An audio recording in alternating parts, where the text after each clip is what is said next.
Aloha, my name's Simon and welcome to SUPfm, and if you're a new paddler then I just wanted to say a massive welcome to you. You've really joined a fantastic sport and welcome to the SUP tribe. This week we've got a bunch of bonus episodes for new paddlers as we get towards the launch of season 4. So if you haven't checked out those episodes yet, then give them a try and don't forget to subscribe and follow us on your favourite podcast app. As we go through this season, we're going to feature an instructor from somewhere across the world in each episode. So if you want to shout out, then leave us a message with some advice. It doesn't have to be for beginners, it can be for racing, for SUP surfing, for whitewater, but leave us your message, we'll pick one and we will get you on the pod. And if you look in the show notes, we'll tell you how to send it. This week our instructor is Sasha from Moxie Unleashed. She's from the south coast of the UK, and here she is. Hi Simon and SUPfm. This is Sasha from Moxie Unleashed SUP and Fitness, and my top tips for beginners, obviously to look up, look forward, eyes on the horizon and look in the direction that you want to go when turning, but also to really hunker down as if you're in a rugby scrum. So make yourself heavy. So really connect with the board through your feet, engage the core by drawing the belly button back towards the spine and really make yourself sit strong. So you have a really strong core and really strong legs, but your knees are nice and soft because they're your shock absorbers. So your knees, your legs are going to absorb the movement and the motion of the waves. And hope that's enough for now, but you know where to find me if you've got any questions. Best of luck out there. Stay strong, suppers. In today's episode, we're dealing with that thorny subject. How do I choose my paddleboard? Which is a favourite post in any Facebook group about stand-up paddleboarding. As I mentioned in the interview, Ian wrote a superb piece about this on his Facebook group, and he's kindly agreed that I can include the piece in the show notes, so all the core information is right there. And in this episode, we work our way through his article, riffing around the various different sections he covers. One of the conclusions we both make is that when we're talking about brands, there is no room for snobbery. So whatever brand you choose, from the cheapest to the premium, the most important thing is that you're safe and you're having fun. Now, he's got huge experience across watersports. He's a true waterman. So I would highly recommend you have a good listen to this episode if you're at all confused about choosing. And he also talks about his background, including the Celtic Challenge, which was a gritty adventure he went on a few years back. So here we are, how to choose your paddleboard with Ian Phillips. So today on SUPfm, I'm joined by Ian Phillips, administrator and owner of the Stand Up Paddleboarding UK and Ireland Facebook group. And we're going to talk about how to select your paddleboard. Ian, welcome to SUPfm. Yeah, hello, thanks for having me here. I look forward to getting into the meat and potatoes of this in a minute. But first of all, could you just introduce yourself and talk about your watersport credentials? Because you've been in the business for a while and you've done a few really exciting adventures as well, which we want to talk about really briefly up front. Okay, so hi to everybody out there. I've been in the watersports game since I was about 14. My parents introduced me to windsurfing down in Poole Harbour at Rockley Park, which some of you may know. And I learnt to windsurf in the middle of a storm with black skies. And my dad saw me sail out into the distance and didn't see me for another 5 hours. Because back in those days, it wasn't quite the same. The instructor ran in to get cover from the storm and just left me out there. I had a great time. So that was the beginning. And we sailed with some amazing people in different countries. And then about 20, mid-20s. I disappeared off to South Africa and lived out there. And I lived in Durban and ran a windsurfing shop and a school. And then I lived in Cape Town, so more surfing, windsurfing, and then came back to the UK. And I hit a point where I needed to earn money and make a living and grow up a little bit, and moved back to London where my family were from. And spent time rushing out to the coast all the time to windsurf and stuff. But it wasn't quite the same. You're not living by the beach. You didn't quite get the same feel for it. Gradually, that fell by the wayside. And then, about 15 years ago, I just started saying, I've got to, it was a midlife crisis. So you have to re-engage with the youth, don't you? And say, I've got kids. I'm not letting my life go. I started up the windsurfing again with some old school kit. Went back, headed down to, I think, Worthing, where Nick Baker, the ex-windsurf champion and fanatic UK leader, he's down that way. I met some of the guys I used to know, and it just all took off again. Yeah, and I haven't looked back since. And then, obviously, since then, SUP has come along. I picked up paddleboarding probably 10, 11 years ago when it was not even a fledgling business. We didn't have kit then. I mean, we really didn't. We were standing up on surfboards and just literally paddling with an oar, literally an oar, not flopping around going, how does this work? And we'd seen pictures of Laird and all those amazing people in Maui and places doing these crazy things. So we just started floating around, and the whole sport just massively grew under my feet. It was just changing. Yeah, it's been incredible, and particularly in the last couple of years. When I started, it was about 9 years ago, something like that. I got a huge amount of interest on the beach. Now, no one bats an eyelid. Everyone's supping, which obviously brings us to the subject that we're going to talk about. But before we do, I just want to ask you about our anniversary that's recently passed for a particularly gritty trip that you set off on with some mates, which is the Celtic Crossing. Could you explain a little bit about what the Celtic Crossing is? Okay, they gave it a name, the Celtic Crossing, but me and the lads, we just decided to get a boat one day from the end of the world, which is Cornwall, not far from Land's End, and we got a boat, and we got this amazing boat trip over in the evening over to the Isles of Scilly. And so we stayed, about 5 of us, Dean Dunbar, Jason Sawyer, Carl Sawyer, Mark Robinson, myself, and we literally stayed with some military friends on the island just for the night. We camped out in a loft on hard floors and then got up super early and paddled back to Sennan. So that was I think 30 miles, 50 kilometres of open sea. Absolutely. So that's a hugely exposed area, isn't it? It's basically well into the Atlantic, and it's also prone to some pretty heavy tide action as well. I know from speaking to people who have paddled round Land's End at Cornwall, you've got 2 tidal flows coming through to one, and essentially you've got that facing you as you paddled from Scilly to Sennan.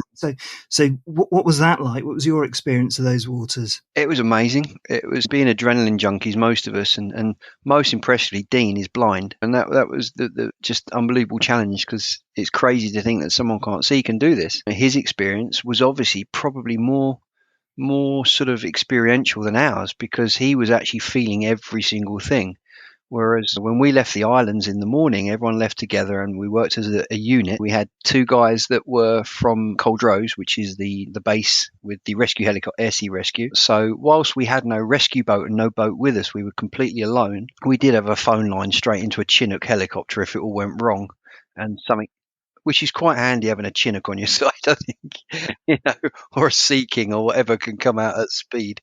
But we left the islands, and just as you're paddling out off those islands, it's amazing, because it's a rocky outcrop, really, a massive rock, cluster of rocks. But you go through this kelp and this massive flowing weeds and seaweed and stuff, and then suddenly there was just millions of seals everywhere, and they were doing spins and all sorts, checking us out as we're leaving the islands. And we go further, and it's weird, because emotionally you still feel like you're okay, because you can see this island behind you and think, I'll just turn around and go back to the beach. But then suddenly you go a bit further and a bit further, and then out the blue there's nothing. You just suddenly look around and go, where's all the land gone? So obviously we'd spent a lot of time, we'd planned this heavily. We got naval experts, Jason and Mark, and they'd planned routes, we'd planned timing. We understood the shipping lanes. We understood the tidal times. We had long-range forecasts for weather. So we really did know it, like, down to a T. So we were super confident that unless something physically happened to one of us or someone really got hurt, then we were quite secure in timing. But obviously you get these massive swells. So we had a lovely day. We planned not to have lots of wind, because obviously if there's lots of wind, that area gets gnarly, and it's confusing gnarly. It's not like a coastal gnarly where you can get up and ride a few bumps, fall off, and out there, huge swells. There's the guys that do the race know, and there's nowhere to stop and have a rest. So your legs go like jelly because you're standing so long. And yeah, the funniest is this Australian guy pulls up in a yacht in the middle of the ocean, and he asks us what we're doing, and then he offers us loads of beers. And so, we're sitting there going, well, I don't think I can drink because I won't be able to stand up. But this Aussie guy, I think he was drunk as a skunk, and he just wanted to chat to people. So we had to chat to him for a while. But we saw sunfish, these beautiful sunfish and dolphin, all sorts of stuff. And then I had to do it, obviously, like anyone would, because I took a picture of a teddy bear that my daughter had given me, and I said, I'll photograph the teddy in the middle of the ocean. So I've got a picture of this teddy bear in the middle of the ocean, just with me sitting there. But you had to get off your board and swim and just feel what it was like to swim in the open sea. And that was just wicked, because you just thought, this is hundreds of feet or meters or whatever deep, because it's super deep water. Obviously, it starts to plunge, and then it was just wicked. And I think, and weirdly, as you get within miles and quite a few miles of the shore, then suddenly you get waves coming the other way, because they're obviously all hitting the cliffs. And so obviously planning is really important, because you don't have beaches the way we see them on the south coast. You have, like, down there, it's minute landing points. So we had to really define our out points, our sort of evac points, if we got into trouble, how we were going to land. Because once you get to Land's End, obviously it's just cliffs. So there aren't many evac points along there. So that was all considered. And the guys like, Jason Sawyer, who were Air Sea Rescue, they were amazing. The planning and stuff they did to know all this. Big props go out to them for getting that all sorted for us.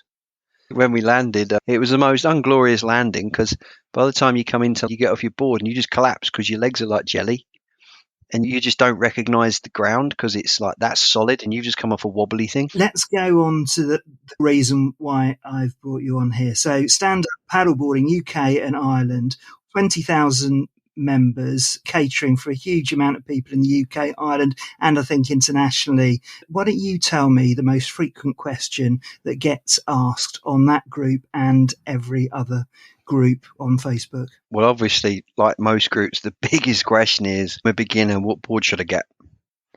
That's the one, yeah. And that's the reason for getting you on. I was knocking around on Facebook the other day, and you've written a really fantastic piece about that to help people choose a board. So what I wanted to do is to use that as the template, and obviously to recommend that people, if they're interested in this content and seeing it, then they join your group and have a look in the announcement section, because it takes away all of the faff around it. We're going to go through it now. But before we do, one of the things I wanted to talk about, and one of the things that I guess is the controversial aspect of choosing a board, is brands. Because what's happened over the last few years is there's been a massive explosion in brands. And what that means is that when people ask that question on there, they say, look, I'm thinking about this brand and I'm thinking about that brand. What do you think about that? And that question is becoming increasingly difficult to answer. And obviously, if you're asking that as someone who's genuinely asking for advice, the likelihood is that you're not going to get a good quality answer to that, because basically brands are split into three tiers. You've got the premium brands, which are the old sort of windsurf brands, which have moved into SUP. Obviously, their boards tend to be a slightly higher price point. The quality tends to be better, but obviously they also tend to have done the most research and development on it, so it's more advanced, and they've got the years of experience in water sports in there. Then you've got the mid-tier, which is the brands which have been set up probably over the last sort of 5 to 7 years. So they're private brands, and they've evolved from the just take the custom Chinese generated paddle boards, and they've added and refined and so on. So they're the sort of mid tier. And then you've got all of the, what I call the Amazon brands. So these are essentially people who have spied a good opportunity. They've made up a logo, and they've basically imported a whole load of sort of custom off-the-shelf brands, and those occupy that lower tier. And just before we go through your checklist, Ian, just to finish off on this brand, if people are asking, any paddleboarder of any experience to compare some of those lower tier brands, what brand's better than the other. There is no way on this planet Earth that anyone will be able to give you a sensible answer to that one, because no one tries all the brands, and certainly a lot of those brands people won't even be aware of. Is that a kind of fair summary of where the brands are at the moment? But yeah, absolutely. It is. Obviously, I've got the school where we teach windsurfing, foiling, SUP, everything. We teach a lot of open water paddling, and we get a lot of people turning up with their own kit. And because I always try and say, if you've got your stuff, let's get you on it, let's train you and coach you on that. Don't jump on something different, because everything massively varies. So if I go racing around on my race board, which is 23 wide now, that I purposely keep for flatter conditions. And then other boards, I'd say I'll go 27 wide if I'm going to do like a hoof off out to sea for a long way, or to Isle of Wight or something, because I'm preempting those conditions. But I did an amazing paddle the other day with a guy called James, and turns out he was a Arctic explorer. And we got going, and he said, I've done a bit of paddling, and then it turns out he uses those ocean kayaks, the super long ones that he can spend weeks away on this kayak. And he's off to the Arctic in a couple of weeks' time. And so he wanted some experience on a SUP. And this is his words, not mine, not made up. But we jumped onto boards, and I do lessons. I take them in inflatables, because obviously there's easy to transport, less damage, and it's just easier just from a lesson perspective. However, we got on these boards, and I use fairly good ones because you want the experience to be right, yeah? And I know what makes a good experience on a board, but we paddled out. And the first thing he said, I reckon within about 10 minutes, was, oh my God, this is so different. My son's just bought one. He's bought something off Amazon, and that was his words. And he said, I was in the harbour the other day in Chichester Harbour, and he said, it was exhausting, and his shins hurt. And what it is his shins were hurting because he was using his toes clawing, because the board is so spongy. And he said, I pumped it up. And he's not an idiot, so he pumped it up. He'd done all these things, but he couldn't get it to work. And that's the sign that often that I see at the beach all the time. You could have 20 people out on boards at a lovely weekend, sunny weekend, and then you'll see 2 people standing up. And I always say to my kids, I'm like, but think about it. Most of those people probably could stand up if the board gave them an easier time. But the problem is that some of these boards, they're just not fit for purpose if you put a real purpose to it. If you said it's just a beach toy, then, and it's not about elitism. That word comes up a lot on the Facebook groups, and it's nothing about elitism. It's like saying, oh, let's let the air out your bicycle tires and then go hoofing around the streets. You'll find that bike feels really awkward. It's the same principle, but with the SUPs, you can't always put more air in them because there's so many more factors that make it stable, comfortable, capable, especially on moving water. If you're on an old lake somewhere and it's glassy flat, you can get away with lots of stuff and think you're having the world's greatest time. And then I think going back to your point about the major brands like Fanatic and those guys, they come from this amazing windsurf background. They've got years of development. Jobe's another one, but it's this brand that obviously a lot of people buy into. They've been around since the 70s making, water skiing. And stuff like that, towing equipment. So they've got a huge amount of experience. And that's one of the brands I use for the school, because those boards are stiff, especially from a touring point of view. If people want to learn to do touring or want to do ocean distance, they're very stiff. And so that makes an insane amount of difference from my point of view as a coach, because I want to make sure that person's getting the right feeling, because you can't teach anything if you can't just stand securely.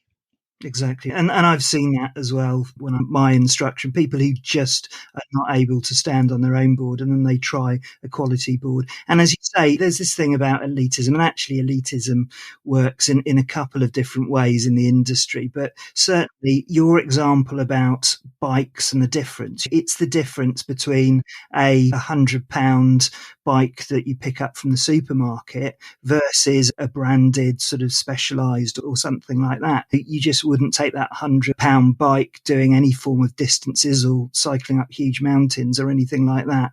Why would you do that for stand-up paddleboard? But I think if it's an introduction, the important thing for us is making sure that they choose correctly, because if they choose correctly, then they'll carry on in the sport, which is what this podcast, and I know what you do in your group, is all about. So let's rattle through your document here. So your point one on here is you've got two categories of board, inflatable and hard construction. So in terms of the advantages and disadvantages of the two types of board, just run us through those, Ian. Okay. I'm obviously, for most people, certainly on a general level, inflatable is convenient because it's easy to put in the car, roll up, easy to store when you get home. It's more durable when you think of if you dropped it on pebbles or if your children were at the beach with you and sat on it or something. Whereas a hardboard made of epoxy, more classical surfboard construction or carbon, they're more vulnerable to being dropped. And then if you drop them, you crack them. So you have to take a greater level of care. And obviously, if someone buys something like that, they're already aware of that, so they do care for it. Someone buys an iSUP and it's a family board, they have to appreciate, like I do with my kids, that you can't keep moaning every time they bump it. So you do these things with a bit of purpose. I think the biggest advantage, disadvantages, pros, cons between the two is a hardboard, because it has a very defined shape. If you took a proper hardboard that was shaped with a real purpose, like a Jimmy Lewis M14, all right, so that was one of my first ever boards. That's what I did my Celtic crossing on. That's 14 foot long, 28 wide. It's a downwind board, which means it's basically like a giant surfboard. You see the nose kick up, and it is just a big surfboard. I've surfed that in massive waves down in Ireland, that were big waves rolling off the Atlantic on the west coast, and I use that. And amazing thing, it's 14 foot long. It's crazy, but because it's got rails which are the edges and they tuck underneath towards the tail, they become very sharp. They are like, it's like ice skating. Those, if you sharpen the skates, you lock into the ice more. This board locks onto the water, goes where you point it. There's no skipping. This is a very defined shape with real purpose. And iSUP in general, not all, but because some of them have tried to refine shapes, in general, these all-rounders, they have very rounded rails. So if you look at the underside edges of your board, where the sides become the bottom, it curls in a smooth shape, and you don't really have an edge to grip the water with. So you lose quite a lot of steerage, and that could be if you're on a wave. It's not as easy to surf those boards. It really isn't. You can do it, but it is not as easy. It's not as easy like when I do my open water coaching down here. Someone's on an iSUP, I'm on a hardboard. They'll find that as they're going along and there's wind and waves against us or inversely with us, then their boards wriggles in different directions because, one, it's very light. It doesn't have any grip, so it's sort of skipping left. And again, it's that scenario, letting air out your bicycle tyres. It becomes a bit of a law unto itself.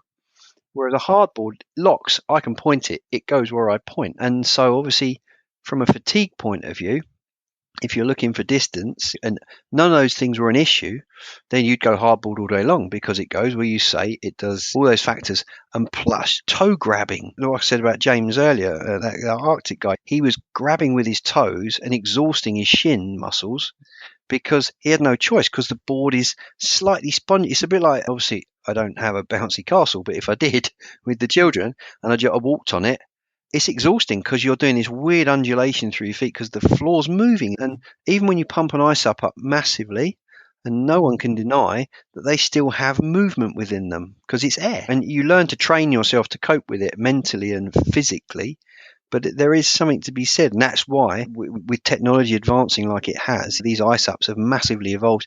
Like the quality of materials has changed, and that's made them more rigid, and that's so important. It really is. So if we were going to sum up the differences between the two, so obviously the inflatable is really easy to transport, and in terms of dings, unless you really whack it, nothing's going to happen to it, which is one of the reasons why it tends to get used for sort of river running and whitewater and so on. And also from an accessibility point of view, because it's got the better storage and the transportation, it does tend to be the choice. But in terms of performance, if you're into hardcore touring, if you're a surfer, it can do all of those sorts of things inflatable, just not brilliantly. I've surfed my inflatable. I've got a 11.8 Mistral, and I enjoy doing it. You can only surf in one direction. You can't do bottom turns or anything like that in it because, as you say, the rails are quite big. If you're not fussed about the performance, then either work for you. I know, totally. If people always say on the group,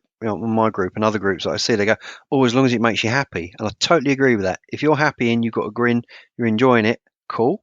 But don't forget, if you want to progress, you have to start thinking a bit more seriously about the tools you're using. and not wear your flip-flops to go and play a football match sort of thing. Absolutely. And I guess as well, that's where some of the elitism comes in, because it really does annoy me when people kind of get aggressive about the sort of inflatable versus hardboard. It's about whatever works. Yeah, it's a bit unfair on us. I have to advocate everything running that. I have to look after everyone, but it is unfair when I see people called out and then they use the word elite, because that isn't what it's about. It's nothing to do with someone's financial position or status or whatever. It's at a different stage, aren't there? And the unfortunate fact is that you buy one, if you get into the sport, then you're probably going to be buying another one, aren't you? But okay, so that's the difference between a hard and an inflatable. So moving on to point 3, in terms of buying a stand-up paddleboard, obviously the value from lessons is for the coach to give you pointers around sort of board size and paddles and all of that. And that goes along with that. Often schools sell kit as well, so you can get a chance there as well to demo that kit and just get a bit of a feeling, and also try out friends' kit as well. That's another great thing. And I've found that going out in groups, people are really generous about sort of trying their boards, and they want to have a go on your board just to get that different feeling. So there's all sorts of ways to get an understanding of what sort of fits you before you even buy your own. Talk about dimensions of boards now. So let's start with board widths. We're talking for beginners about sort of 32-ish inches, aren't we, for iSUPs as being ideal for balance. Just talk to us quickly about the width of the board. The width of a board, obviously, that's the immediate platform. They measure it under your feet when you stand dead center. And obviously the width, the wider it is, logically, the less tip, the less quick it is to tip. But width isn't the only factor that creates stability, and that's the misunderstanding. You could get on a board of 32 or 30 wide, and it feels more tippy. If I get on my downwind board, which is a hard board, I think now it's 26, my ocean board, and yet it's super stable, but it's because it's got hard edges. It's a hard board. It's got rails, it's got shape, it almost locks itself down. And so whereas an iSUP, it has this roundness in the edges, these rails, these under rails, and like a kayak, they roll onto each side. So and then with the air as well, and the board being so amazingly light, they tend to get flicked. And I'm referring to the sea or where there's chop, but they tend to move more underfoot. So we're looking, the optimal sort of width for a beginner would be 30, 32. And if you're very big, in terms of like paddle technique and so on, it's really important not to go for that 34 until unless you've got the physical dimensions, because what we're looking to do when we paddle is to do what we call stack hands, which is when the paddle goes in, it goes in straight. And obviously if you're paddling a 34 and then you're quite a small person, then your shoulders aren't going to be big enough to deal with it. You're going to have to really lean over one side, which means that the paddle goes in at an angle, which means that the board will change direction. And that's not a great way to go, is it? No, and also if you're having to reach your paddle out, let's say to the right hand side, inevitably to reach that far, you throw your left shoulder across you to reach as you reach up, and your weight then pushes into your right foot, which makes you tip. Because I always say to people, if you see the center line running from the nose of the board to the tail, dead central line, this invisible line running, where you'd see a stringer and a surfboard, which is that wooden line, if you see that, always visualize that running through the little handle in the middle. You want your head, especially on any moving water where there's stability issues, you want your head to stay as centralized as possible there. Because as soon as you start rolling your shoulders left and right and outbound, then you start getting movement. And then you come into technique, soften the hips, let the lower portion of the body move independent to the top portion of the body. So use your hips as a brake. And I think I said in a post the other day, if you're going into wind or certain directions, have one foot slightly forward of the other, like a surfer, but the one that's at the back, roll your toes out on your heel. So leave your heel planted and roll your toes outwards, because effectively then you've got 3 stability points: 1 foot, the second foot on the heel and the second foot on the toes. And you do that on the sea when it's rough. The stability increase is huge, but that's that willingness to get people to move. And so you can say, oh, this board's not stable enough. It probably is. It's just no one's yet shown you how to now get the stability out of the board that's actually there. Exactly. Yeah. And that's back to the lessons again.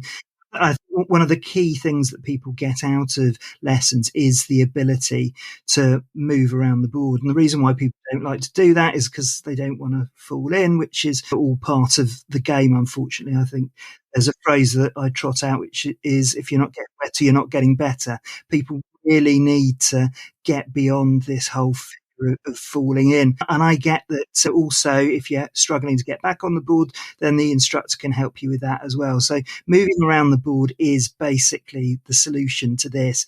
And if you're comfortable doing that, then that will allow you to basically move into anything, and it will make you a lot happier. It means your feet don't hurt as much. It's brilliant. Okay, so point 6, we're talking about if you're thinking of buying your first board, how is it that you're going to use it? And generally, people, if they're buying the first board, they're just getting into the sport, which is why all-around boards are so good. But obviously, there are lots of different environments. We talked about them already. Consider where you're likely to paddle. So sea, lake, river, there's different choices there. How sporty are you in general, and if you want to progress, and where you think you might progress to, and also to take into account your height.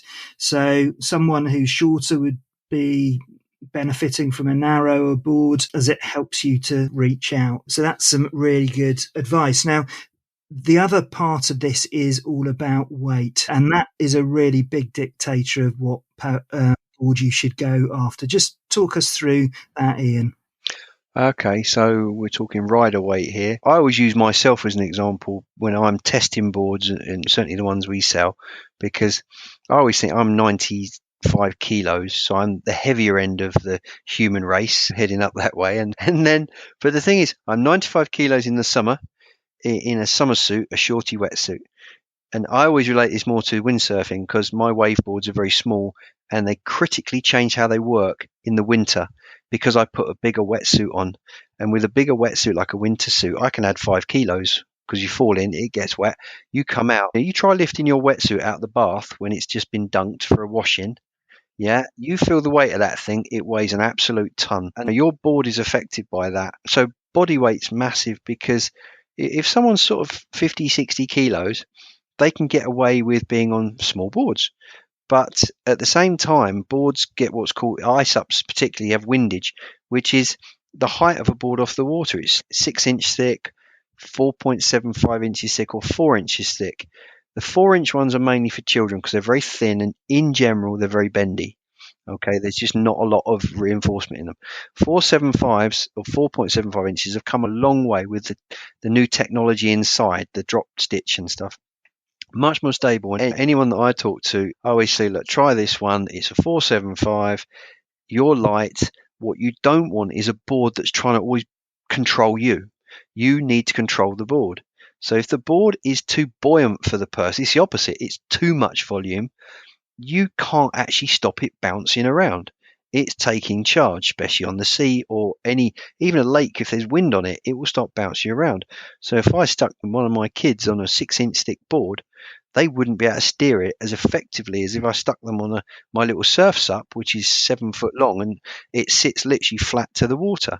Then they have complete control. They can steer it. So my 10-year-old, she can take my surf SUP out through, often she goes out 2-foot waves. She paddles straight out. She joins me if I'm out foiling and she just hoofs around for a bit, catches away, but she's in control of that board. So the volume, it's your friend and it's your enemy at the same time. Whereas a heavier person, 80 kilos plus, you need to start considering thicker boards because it's got a better anti-flex lengthways, the bend lengthways when you look at a board. And so that goes a long way. But if you are on the heavier end of the spectrum, and I think, as I said it earlier, I used it the other day, the guy had a Job Duna, and that's a nice touring board, and it's really stiff because I'm heavy, he was quite light. I jumped on his board, we did a swap around, and it was phenomenally stiff in the chop, because as we were paddling along, if you think of it, and I'm talking about iSUPs again, if you're going through rough water or moving water, every time a board goes up and the nose wants to drop, a rigid board will maintain its sort of rigidity lengthways, whereas a bendy floppy board will always try and form itself to the shape of the water, which makes it a bit like trying to stand on, I don't know, like a lilo or a blow up bed sort of thing. It's just, it doesn't release, and then you can't control it whatsoever. So people weight needs to really be linked to what they buy.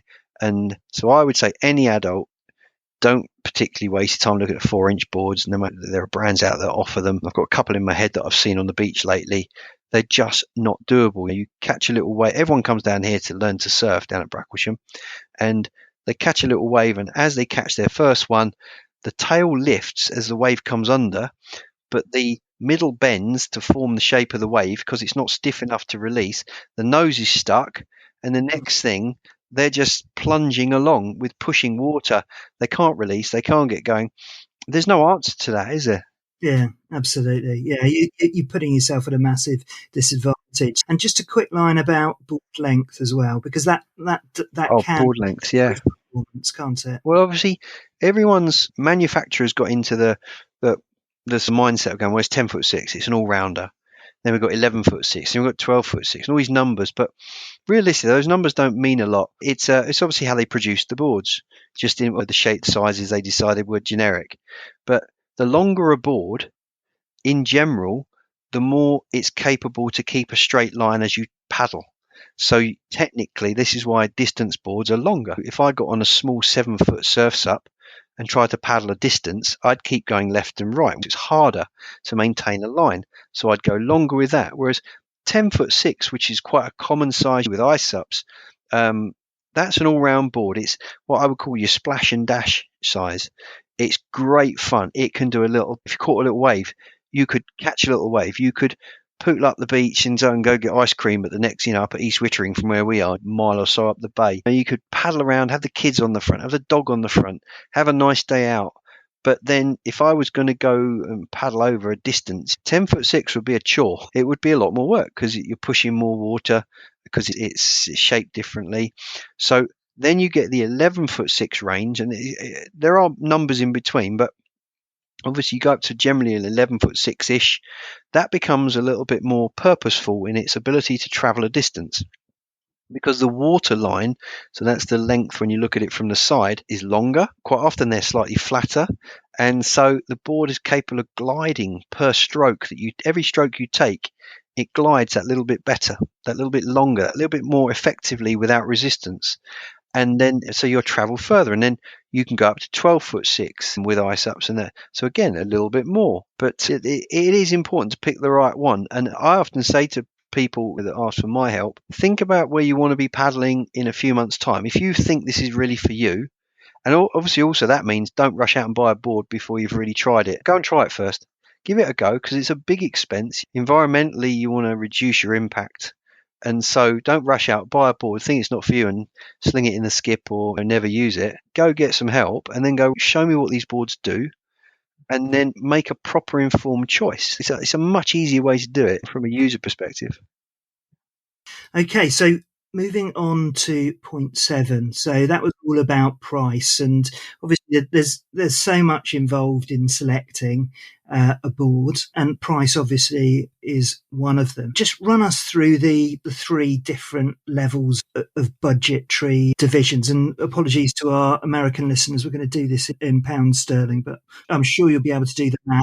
There's online calculators for that. I mean, there's no absolute, but obviously, if you look at boards on Amazon, which is your prime market for showing cheaper stuff, a huge range of generic, rebadged products that God knows where they came from and who made them, £250, so £250 will get you a board, which obviously with iSUPs, they come as a package, leash, a fin, bag, etc.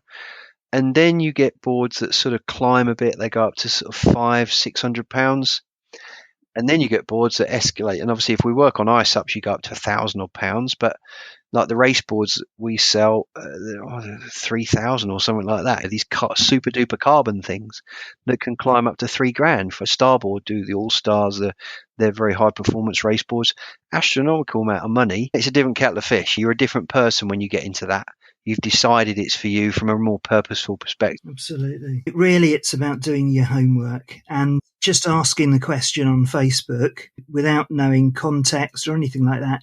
Really don't have any chance of getting any sensible advice. And what generally happens is people who have bought their own paddleboard, doesn't matter how long they've been paddling, generally pop up and say, you've got to buy this brand because that's the only brand that they've encountered, and as far as they're concerned, that's the best brand. So it is a bit of a pointless exercise, that, I think, unless you take your guidance, you look at this guide and work your way through all of these questions, because it's not an easy question to answer, really. And just to re-emphasize one of your other points there around local shops and local retailers and SUP schools are a support network. These schools have a vested interest in keeping you paddling, and they will give you the right information about what size of paddleboard to buy, and they will ask you a lot of these core questions to help you. They will ask about the conditions that you're paddling in, and essentially they're not about making a quick buck. They want you to stay in the sport for as long as possible. So I'd really recommend that you speak to a local shop, a local retailer, or a SUP school, and just find out what the instructors paddle and what they recommend, rather than just asking a bunch of paddlers who have been paddling for less than a year, which is often the case. No disrespect to anyone wanting to help other people. You don't know what you don't know. Wow, this is a really comprehensive guide here. So if you were going to sum things up, so for a man sort of 5'11", 85 kilos, you'd be looking at a board of 10.6, between 30 and 32 wide, and 6 inches thick would be fine as a starter board. And obviously, if you're looking for more glide, then you'd be looking at a bit of a greater length, sort of 11.6 maybe as a starter board. And with those boards, they're fine to use on small waves and just to really cut your teeth on small sprint races and all of that sort of stuff. And you're not going to win, but you'll be able to participate. And then obviously as weight increases, then you're looking at something potentially a bit longer and a bit wider, depending on your dimensions. For women, 10.6 and between 30 and 32. And for very light women, you can look at that sort of 4.75 inch width, and then up to 6 inches. For kids, what sort of choice is out there for kids? There are specific brands out there. Turtle Bay, some of those guys, they do specifically boards for children, which are obviously scaled down versions. And so you get some really nice products. Obviously, the key thing for children, and I've been through this with my own children as they've grown up in water sports, is that you don't want them to get injured. They want to have an easy time. But for me, being a bit more of a grr dad, I was like, I'm going to make you work for it as well. I'm not just going to dump you on something like an oil tanker and just see you flop about and learn nothing. So they use my surf SUPs, which are much smaller. So for them, that's still quite a big board, especially when they were really little. But it does make their technique improve quite quickly. I think one of the biggest things, certainly from a children's point of view, is bear in mind their shoulder width relative to board width, because they can't reach out very wide. But if they're little, like up to about 10, 12 years old, they haven't got a lot of upper body strength in comparison. So the real factor here is paddle blade, because if you're trying to let your kids enjoy it without getting injured, and they're only little, they're very soft tissue, aren't they, in their shoulders and the rotator cuffs. You don't want them getting injuries. So get them a paddle that is for children, which is a much smaller blade. As I say, they're weak in the shoulders, so they can't be lifting some chunky great thing out of the water hundreds of times. I've seen it with my own children. They haven't got the strength, and it puts them off, because the first thing they do is moan about it. And the kids like, as soon as it becomes a bit of a chore, I'm not doing that again. And then it's, and I was very quick to go, and I cut some paddles down that I had. I reshaped it because they were glass fibre, so I just formed my own ones and made them little. And then suddenly they had a sort of a performance shape and a performance paddle, but of the size for them. And that made an immense difference, because there was nothing to it. They felt capable. They felt really able to engage with in the things I was asking them to do. They could just do a click of a button. They were like, yeah, done it, without any resistance. So that's really important for kids. Absolutely, and it's good advice for adults as well. And that's a really good point to end on, actually, because people do get very obsessed with the boards, and of course it's got to float. And obviously you've got to identify what sort of paddling you're getting into.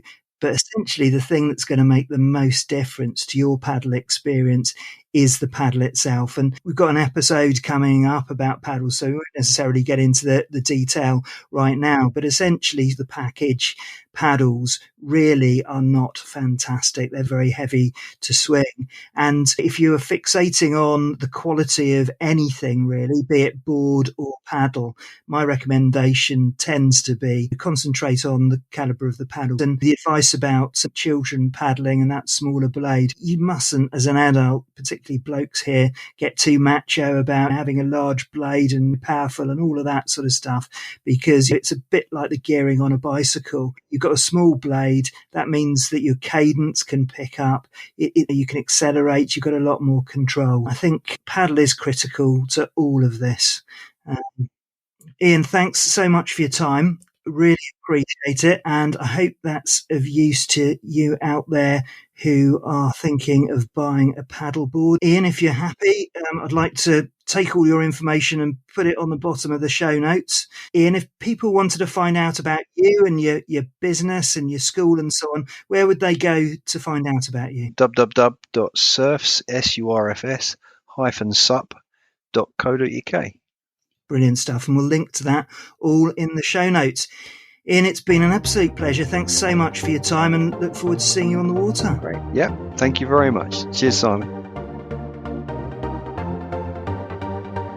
Well, thank you again to Ian, and if you found this bonus episode useful, that was just one of 4 that we're releasing this week. It's Beginners Week here at SUPfm, and we've got more where that came from. So if you need a deep dive on iSUPs and iSUP packages, if you need a primer on SUP safety, or to get the inside line on building confidence and skills on your board, then check out the rest of the Beginners episodes we've got going on. And because season 4 starts next week, make sure you don't miss out on any of our regular episodes by subscribing or following us on Apple Podcasts, Spotify or Amazon Podcasts, or via your favourite podcast app. Okay, well, wishing aloha to all you new paddlers.